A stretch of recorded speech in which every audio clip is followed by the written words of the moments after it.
ಬಜರಂಗ ದಳಕ್ಕೆ. ಆತ್ಮೀಯರೇ,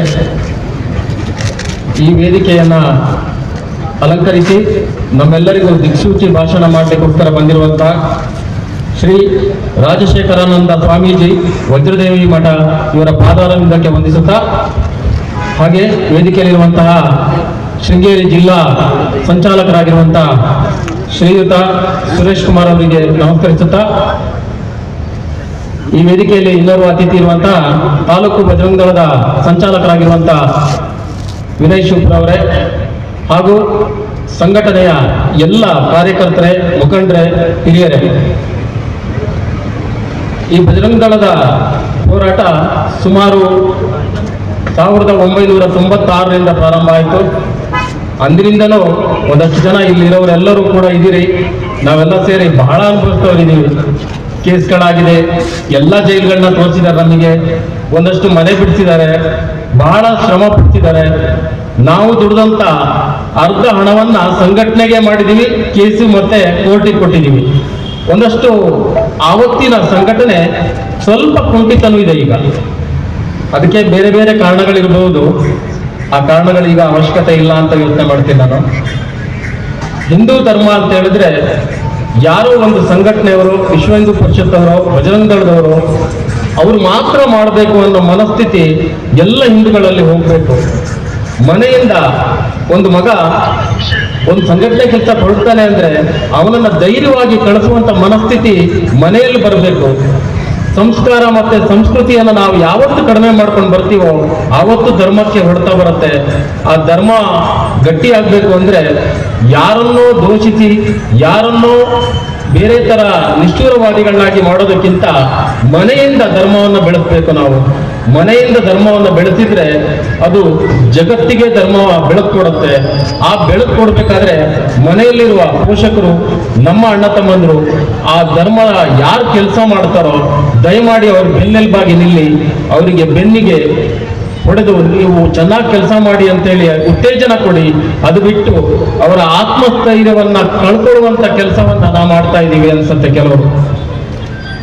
ಸಂಘಟನೆ ಅಂತ ಹೇಳಿದ್ರೆ ಯಾರ್ದೋ ಅಡಿಯಾಳಲ್ಲ. ಸಂಘಟನೆ ಅಂತ ಹೇಳೋದು ಯಾರದ್ದು ಸೊತ್ತು ಅಲ್ಲ. ಆ ಸಂಘಟನೆಯನ್ನ ಗಟ್ಟಿ ಮಾಡುವಂತ, ಎದುರು ನಿಲ್ಲುವಂತ ಯುವಕರು ನಮ್ಮ ಜೊತೆ ಇದ್ದಾಗ ದಯಮಾಡಿ ಅವರ ಬೆನ್ನಿಂದ ನಿಲ್ಲೋಣ. ಅಲ್ಲಿ ಯಾವುದೇ ಜಾತಿ ಧರ್ಮ ಬೇಡ, ಪಕ್ಷ ಪಾರ್ಟಿ ಬೇಡ, ಹಿಂದುತ್ವ ಅನ್ನೋದು ಬೆಳೆದ್ರೆ ಎಲ್ಲವೂ ಗಟ್ಟಿಯಾಗತ್ತೆ. ಗಟ್ಟಿಯಾಗ್ಲಿಕ್ಕೆ ಅವಕಾಶನೂ ಇದೆ. ದತ್ತಾತ್ರೇಯ ಪೀಠದ ಹೋರಾಟದ ಬಗ್ಗೆ ವಿನಯ್ ಅವರು ಹೇಳಿದ್ರು. ಇವತ್ತು ಒಂದು 25 ವರ್ಷದ ಹೋರಾಟದಲ್ಲಿ ಬಹಳಷ್ಟು ಜನ ನಮ್ಮ ಮುಖಂಡರು ಬಹಳ ಕಷ್ಟಪಟ್ಟು ಸಂಘಟನೆ ಕಟ್ಟಿ ಆ ಹೋರಾಟವನ್ನು ತಂದು ಈ ಹಂತಕ್ಕೆ ನಿಲ್ಲಿಸಿ ಇವತ್ತು ಮಾನ್ಯ ನ್ಯಾಯಾಲಯ ಒಂದಷ್ಟು ನಮ್ಮ ಬೇಡಿಕೆಗಳಲ್ಲಿ ಹಲವಾರು ಬೇಡಿಕೆ ಹಿಂದೂಗಳ ಪರವಾಗಿ ಬಂದಿದೆ. ಇವತ್ತು ತ್ರಿಕಾಲ ಪೂಜೆ ಆಗ್ತಿದೆ, ಮುಜರಾಯಿ ಇಲಾಖೆಗೆ ಒಳಪಟ್ಟಿದೆ. ಒಂದಷ್ಟು ನಮ್ಮ ಇರೋದಂದ್ರೆ ಅಲ್ಲಿರುವ ಅದು ಗೋರಿ ಅಂತ ಹೇಳಲಿಕ್ಕೂ ಬರೋದಿಲ್ಲ, ಸಾಮಾನ್ಯ ಮಣ್ಣಿನ ಕಟ್ಟೆಗಳಿದೆ. ಆ ಮಣ್ಣಿನ ಕಟ್ಟೆ ಸ್ಥಳಾಂತರ ಆಗಬೇಕು ಅಥವಾ ಅಲ್ಲಿಂದ ತೆಗಿಬೇಕು. ವಿನಯ್ ಅವರು ಹೇಳಿದಾಗೆ ನಾಗೇನಹಳ್ಳಿ, ಅಲ್ಲಿಂದ 5 ಕಿಲೋಮೀಟರ್ ದೂರದಲ್ಲಿರುವಂತಹ ನಾಗೇನಹಳ್ಳಿಯಲ್ಲಿ ದಾಖಲೆ ಪ್ರಕಾರ ದತ್ತಾತ್ರೇಯ ಮಹಾರಾಜರದು ಹೇಗೆ ದತ್ತಪೀಠದಲ್ಲಿ ಇದೆಯೋ ಹಾಗೆ ಬಾಬಾ ಬುಡಲ್ ಅವ್ರದ್ದು ಅಲ್ಲಿದೆ ಅಂತ ಹೇಳಿದ್ದಾರೆ. ಅಲ್ಲಿ ದಾಖಲೆ ಪ್ರಕಾರ, ಕಾನೂನಿನ ಪ್ರಕಾರ ಏನ್ ಬೇಕೋ ಅದನ್ನ ಸರ್ಕಾರ ಮಾಡಿದ್ರೆ ನಿಜವಾಗಲೂ ಈ ಹೋರಾಟಕ್ಕೆ ಒಂದು ತಾರ್ಕಿಕ ಅಂತ್ಯ ಸಿಗುತ್ತೆ. ಆ ಅಂತ್ಯ ಕೊಡುವವರೆಗೂ ಕೂಡ ಬಜರಂಗ ದಳ ನಿದ್ರೆ ಮಾಡೋದಿಲ್ಲ. ಇನ್ನೂ ಸಾವಿರಾರು ಹುಡುಗರು ಇದೇ ತರ ಹೇಳ್ತಾರೆ. ಆ ಹೇಳುವ ಹುಡುಗರಿಗೆ ಹಿಂದೂ ಸಮಾಜ ಬೆನ್ನೆಲುಬಾಗಿ ನಿಲ್ಲಬೇಕು. ಆ ನಿಂತಾಗ ಮಾತ್ರ ಹೋರಾಟಕ್ಕೊಂದು ಅರ್ಥ ಬರುತ್ತೆ ಅಂತ ಹೇಳ್ತಾ ನನ್ನ ಮಾತಿಗೆ ವಿರಾಮ ಕೊಡ್ತೀನಿ. ಜೈ ಹಿಂದ್, ಜೈ ಭಾರತ.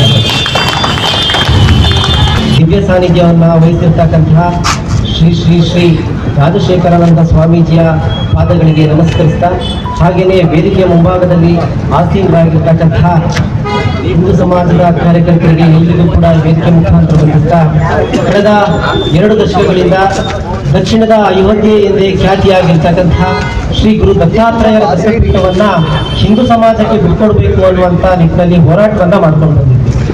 ಈ ಹೋರಾಟದ ಪ್ರತಿಫಲವಾಗಿ ಇವತ್ತು ದತ್ತಪೀಠದಲ್ಲಿ ತ್ರಿಕಾಲ ಪೂಜೆ ನಡೀತಾ ಇದೆ. ಇದು ವಿಶ್ವ ಹಿಂದೂ ಪರಿಷತ್ ಕೈಗೊಂಡಂತಹ ಹೋರಾಟಕ್ಕೆ ಸಿಕ್ಕಂತಹ ಮೊದಲನೇ ಜಯ. ಇನ್ನ ಮುಂದಿನ ದಿನಗಳಲ್ಲಿ ಇಡೀ ದತ್ತಪೀಠವನ್ನೇ ಹಿಂದೂ ಸಮಾಜಕ್ಕೆ ಬಿಟ್ಕೊಡ್ಬೇಕು ಅನ್ನುವಂಥ ಹೋರಾಟವನ್ನ ಈ ದಿನ ಮಾಡ್ತಾ, ಹಾಗೇನೆ ನಾಗೇನಹಳ್ಳಿಯಲ್ಲಿ ಇರ್ತಕ್ಕಂತಹ ಮುಸ್ಲಿಮರ ಜಾಗ ಏನಿದೆ ಅಲ್ಲಿಗೆ ದತ್ತಪೀಠದಲ್ಲಿ ಇರ್ತಕ್ಕಂತಹ ಗೋರಿಗಳನ್ನ ಆದಷ್ಟು ಬೇಗ ಸ್ಥಳಾಂತರ ಮಾಡಬೇಕು ಅನ್ನುವಂಥ ಆಗ್ರಹವನ್ನ ಈ ದಿನ ಮಾಡ್ತಾ, ಕಾರ್ಯಕ್ರಮಕ್ಕೆ ನಮ್ಮನ್ನ ಬಹಳಷ್ಟು ಜನ ದತ್ತಮಾಲೆಯನ್ನ ಹಾಕೋದ್ರಿಂದ ಬಹಳಷ್ಟು ಜನ ನಮ್ಮನ್ನ ನೋಡಿ ಲೇವಡಿ ಮಾಡ್ತಾ ಇದ್ರು. ಏನೋ ದತ್ತಮಾಲೆ ಧರಿಸ್ತಾರಂತೆ, ವ್ರತ ಮಾಡ್ತಾರಂತೆ, ಹಾಗೇನೆ ಚಿಕ್ಕಮಗಳೂರಿನ ಬೀದಿಗಳಲ್ಲಿ ಭಿಕ್ಷಾಟನೆಯನ್ನ ಮಾಡ್ತಾರಂತೆ ಅಂತ ಹೇಳ್ಬಿಟ್ಟು ನಮ್ಮನ್ನ ಒಂದಷ್ಟು ಜನ ಲೇವಡಿ ಮಾಡ್ತಾ ಇದ್ರು. ಆದ್ರೆ ಅವರೆಲ್ಲರಿಗೂ ಇವತ್ತು ಒಂದು ಮಾತು ನೆನಪಿರ್ಬೇಕು, ನಮ್ಮನ್ನ ಲೇವಡಿ ಮಾಡಿದಂಥವರೇ ಇವತ್ತು ನಮ್ಮ ವ್ಯವಸ್ಥೆಯ ಒಳಗಡೆ ಬಂದು ನಮ್ಮ ಶ್ರೀ ಗುರು ದತ್ತಾತ್ರೇಯರನ್ನ ನಂಬಿ ಇವತ್ತು ಕೇಂದ್ರ ಸಚಿವರಾಗಿ ಪ್ರಮಾಣ ವಚನವನ್ನ ಸ್ವೀಕಾರ ಮಾಡಿದ್ದಾರೆ.